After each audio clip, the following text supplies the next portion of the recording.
Hi Glendale, I'm Meg Keller. And I'm Harper Brady. And you're watching the 5th episode of the Glendale 411.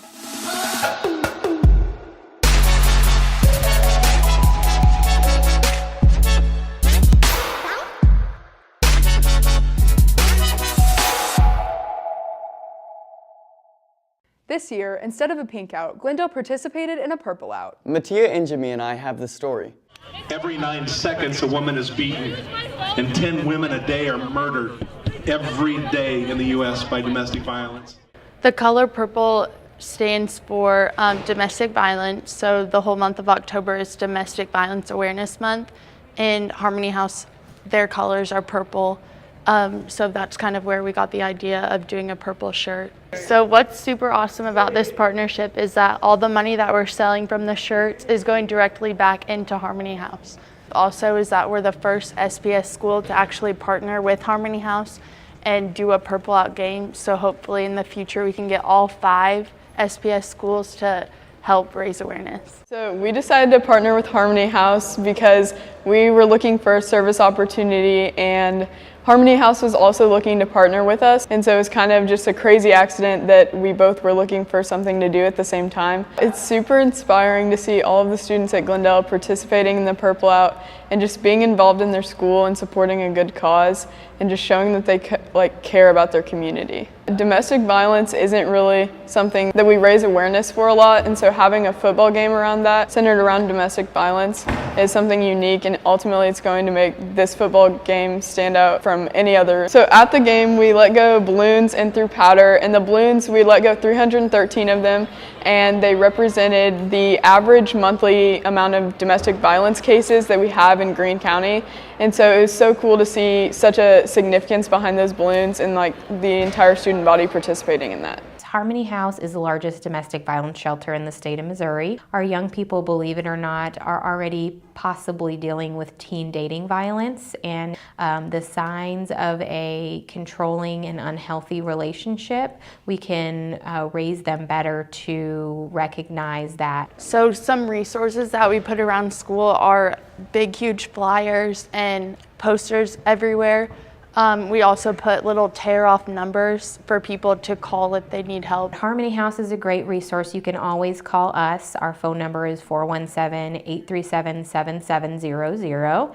You can call our case managers if you're needing shelter. And then just for additional resources about teen dating violence, there is loveisrespect.org, which is a great resource for information on youth and teen dating violence. People need to hear the message that everyone has the right to live a life free from violence. A student at Hickory Hills is making a difference in the Down syndrome community.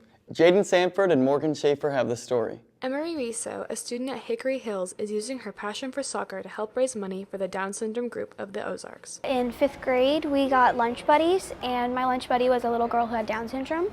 Her name was Bella, and that just inspired me to start a little fundraiser for Down syndrome. She said to me, "Mom, I want to raise money for the Down syndrome group of the Ozarks." And I said, "Okay, but what's your connection to Down syndrome?" And she tells me about her friend. And so we talked about ways to harness something she's really good at and use that as a platform for a fundraiser. I've been playing soccer since I was 9 years old.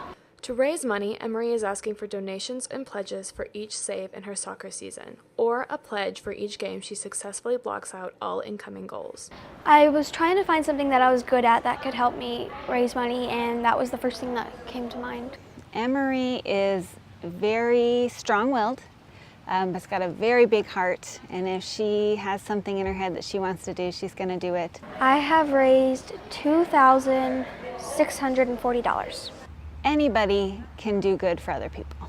I mean, there's so many different causes out there, and sometimes we are a little afraid to get involved, or we don't think we're going to make much of a difference. And to see an 11-year-old raise that kind of money just because she's just got the heart to do it, I think we could all learn from that. Miss Dunn is a new science teacher here at Glendale. Katie Blades and I have the story. This year I am teaching chemistry and chemistry honors. I have taught that for 4 years now, but I've also taught other subjects too at previous school districts I've worked at.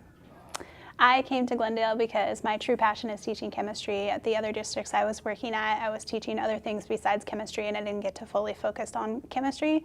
So coming to Glendale and finding out that this was a chemistry-focused position was a huge advantage for me that I was very excited about. My favorite part about teaching at Glendale is all the relationships between not only the students that I've been able to build, but also the staff. The support that I get from the science department is amazing.